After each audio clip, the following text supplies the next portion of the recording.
आज आपण इतिहासाचा अभ्यास करणार आहोत। इतिहासाच्या याच्यात आहे पाठाचं नाव इतिहासाची साधनं। तर साधनं म्हणजे काय, तर ज्या ज्या गोष्टींमधून आपल्याला इतिहासाबद्दलची माहिती मिळते त्याला म्हणतात इतिहासाची साधनं। आता इथे एक आपल्याला ते क्लिअर कट कळावं म्हणून एक व्याख्या पण आहे की ज्याद्वारे आपल्याला इतिहासातील म्हणजेच भूतकाळातील माहिती कळते त्याला इतिहासाची साधनं असे म्हणतात। आता इतिहासाची ही साधनं जी झालेली आहेत तर ती कोणत्या प्रकारची आहेत, तर ती 3 प्रकारची।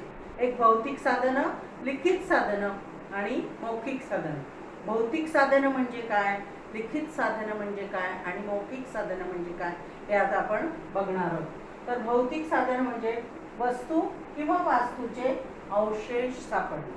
म्हणजे बऱ्याच वेळा आपण बघा सहलीला फिरायला जातो तर आपण किल्ल्यांवर जातो किंवा वेगवेगळ्या लेण्या बघायला जातो किंवा आपण स्मारकं बघायला जातो।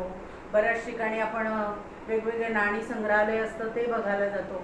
मग हे म्हणजे काय असतं, तर हे जेव्हा आपण त्या त्या ठिकाणी जातो तेव्हा तिथले गाईड आपल्याला त्याबद्दलची माहिती सांगतात की समजा उदाहरणार्थ हा किल्ला आहे तर मग हा किल्ला कोणी बांधला, त्यावेळी कोणत्या राजाचं राज्य होतं, त्या किल्ल्यावर असताना कोणत्या घडामोडी घडल्या, किंवा लेणी असेल आता पांडव लेणी म्हणा किंवा अजिंठा वेरूळची लेणी, मग त्या लेण्यांमध्ये ज्या कोरीव काम केलेल्या मूर्ती आहे ते प्रसंग आहेत त्याच्याबद्दलची माहिती सांगतात।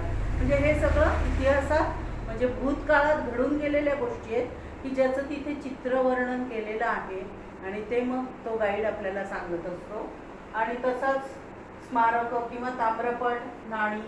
ताम्रपट म्हणजे काय, तर पूर्वीच्या राजांचं असं तांब्याचा पत्रा, पातळ पत्रा की त्याच्यावरती त्यांची पराक्रमाची गाथा म्हणा किंवा त्यांनी गाजवलेले पराक्रम, त्यांचं कार्य ह्याच्याबद्दलची माहिती कोरलेली असायची, त्याला म्हणतात ताम्रपट किंवा नाणी।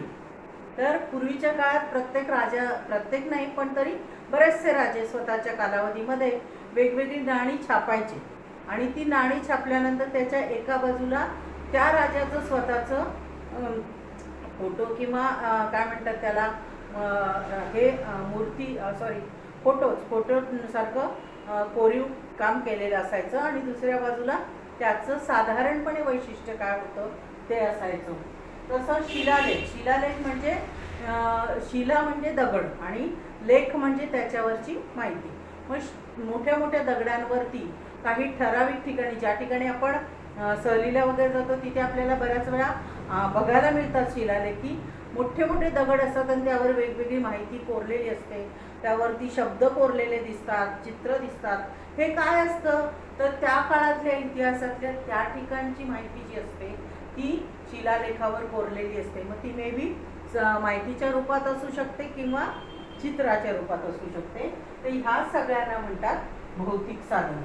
मग ह्या भौतिक साधनांमुळे इतिहासात आपल्याला काय काय घडलं, कोणत्या कोणत्या गोष्टी घडून गेल्या, कोणते राजे होऊन गेले, हे सगळं आपल्याला कळत असतं। आता दुसरा प्रकार आहे लिखित साधनं। लिखित या शब्दाचा अर्थच आहे लिखित म्हणजे लिहिलेलं। म्हणजे ज्या कोणत्या गोष्टी आपल्याला लिहिण्याच्या मार्फत कळतात त्यांना म्हणतात लिखित साधनं। ज्या प्रकारच्या साहित्यातून लिखित माहिती समजते ते लिखित साधनं। उदाहरणार्थ ग्रंथ, चरित्र, फलिते, बखरी, तवारी, न्यायनिवाडा, आज्ञापत्र। आता हे जे आहे ग्रंथ म्हटलं तर रामायण, महाभारत हे जे काही ग्रंथ आहेत आपले किंवा भगवद्गीता, हे जे काही आहे त्याच्यामध्ये पूर्वापार काय घडलंय, रामाच्या काळात काय घडलं किंवा श्रीकृष्णाच्या काळात काय घडलं किंवा पांडवांनी काय केलं, हे सगळं आपल्याला आता पण माहीत होतं।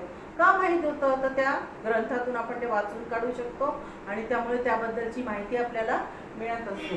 तसंच चरित्र, चरित्र म्हणजे काही काही व्यक्ती ज्यांचं आयुष्य खरोखर समाजासाठी कारणी लागलेलं आहे किंवा एखाद्या विशिष्ट गोष्टीचा ध्यास घेऊन त्यांचं आयुष्य गेलेलं आहे, अशा लोकांच्या पूर्ण जीवनावर चरित्र लिहिलेलं असतं आणि असं चरित्र आपल्याला वाचायला मिळतं। गांधीजींचं चरित्र पण आपण वाचू शकतो। इव्हन डॉक्टर अब्दुल कलाम आझादांचं पण आपल्याकडे एक पुस्तक आहे अग्निपंख म्हणून, की ते सुद्धा त्यांच्या जीवनावर आधारित असलेलं चरित्रच आहे।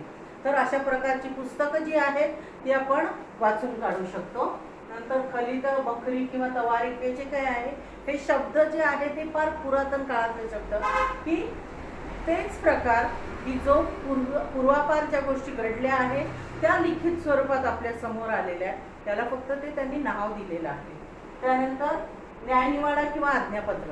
आता न्यायनिवाडा म्हणजे सुद्धा काही काही महत्त्वाच्या गोष्टींचा न्यायनिवाडा जो झालेला असेल, किंवा शिवाजी महाराज याच्यासारखे महत्त्वाचे म्हणजे मोठे राजे की ज्यांना समाजात खूप मानलं जायचं, अशांनी जे महत्त्वपूर्ण न्यायनिवाडे केलेले असतात ते आजही आपल्याला लिखित स्वरूपात वाचायला मिळू शकतात, बघायला मिळू शकतात.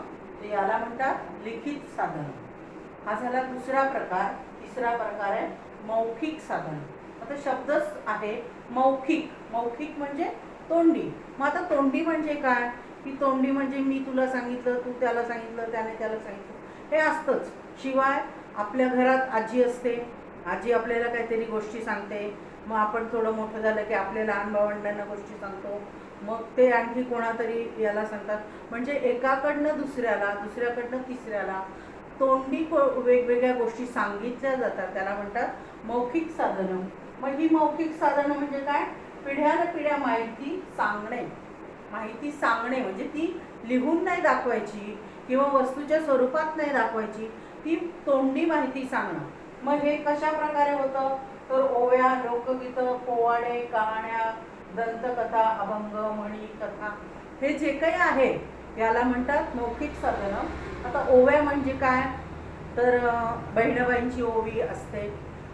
पूर्वीच्या काळी बायका जात्यावरती दळण दळायचं, गहू बाजरी टाकायचं आणि ते दळण दळताना गाणं म्हणायचे. मग गाणं म्हणताना काय काय म्हणायच्या, तर त्या गाण्यातून ते रामाचं काव्य किंवा रामाचा पराक्रम वर्णन करायचं आणि जातं गाणं म्हणत म्हणत ते हे करायचं. आणि हे का करायच्या, तर गाणं म्हटल्यामुळे काय होतं की आपलं मन त्या गाण्यामध्ये रमतं आणि जातं ओढण्यासाठी जे कष्ट लागतात त्याच्या कष्टांची जाणीव होत नाही. आणि त्याच वेळी पूर्वीच्या काही ते सासू आणि सून दोघी मिळून जातं ओढून ते पीठ तयार करायच्या, त्यामुळे सासूकडून सुनेला रामाबद्दलची गोष्ट सांगितली जायची. म्हणजे थोडक्यात तिला ती गोष्ट सांगायची असायची आणि ती कशी सांगणार, तर या माध्यमातून सांगायची. लोकगीतं, पोवाडे हे जे काही आहे हे आपण शिवाजी महाराजांचा पोवाडा तुम्हाला माहिती आहे, जी जी रजी जी रजी जी जी ते गाणं म्हणतात तसं. कहाण्या म्हणजे गोष्टीच, तर दंतकथा त्याही गोष्टीच, की वेगवेगळ्या गोष्टी ज्या तोंडी एकाने दुसऱ्याला सांगितल्या, दुसऱ्याने तिसऱ्याला सांगितल्या. म्हणजे उदाहरणार्थ जी एक गोष्ट आपली ह्याची आहे एकीचं बळ, बरोबर. एकीचं बळ ही गोष्ट जी आहे ती केव्हा तरी मला माझ्या आजीने किंवा आईने सांगितली असेल की एकीचं बळ मोठं असतं, मग त्याचं कसा उपयोग केला पाहिजे. हीच गोष्ट मी तुम्हाला सांगणार, तुम्ही आणि तुमच्या मुलांना सांगणार आणि ते असं हे होत जातं. त्याला म्हणतात की दंतकथा किंवा कहाण्यांचं पुढे हे होणं. अभंग. अभंग विठ्ठल विठ्ठल म्हणतात, त्यावेळी ते अभंग म्हटले जातात. म्हणी, कथा. म्हणी म्हणजे आपण म्हणतो ना घरोघरी मातीच्या चुली, आयत्या बिळावर नागोबा. आता ह्या ज्या म्हणी आहेत ह्या कशा तयार झाल्यात, तर वेगवेगळे प्रसंग घडायचे आणि ते प्रसंग सेम सारखे प्रसंग जर पुन्हा पुन्हा घडत गेले तर हळूहळू त्याचं रूपांतर एखाद्या म्हणीत होतं. एक उदाहरण सांगते की घरोघरी मातीच्या चुली म्हणजे समजा काही अडचणी असतात, की ती अडचण माझ्या घरी पण आहे, ती अडचण याच्या घरी पण आहे, ती अडचण त्याच्या घरी पण आहे. म्हणजे असं काही नसतं की ती अडचण फक्त माझ्याच घरी असेल, ती प्रत्येकाच्या घरी ती अडचण असू शकते. म्हणून म्हणतात की घरोघरी मातीच्या चुली, बरोबर. अशा पद्धतीने म्हणी तयार होत गेलेल्या आहेत. कथा म्हणजे गोष्टी. तर अशा पद्धतीने आपण आज भौतिक साधनं, लिखित साधनं आणि मौखिक साधनं म्हणजे काय आणि इतिहासाची माहिती मिळण्यासाठी किंवा इतिहास शिकण्यासाठी त्याचा आपल्याला कसा उपयोग होतो ते आपण बघितलं. नमस्ते. अभ्यास करायचंय, वाचायचंय ते सगळं.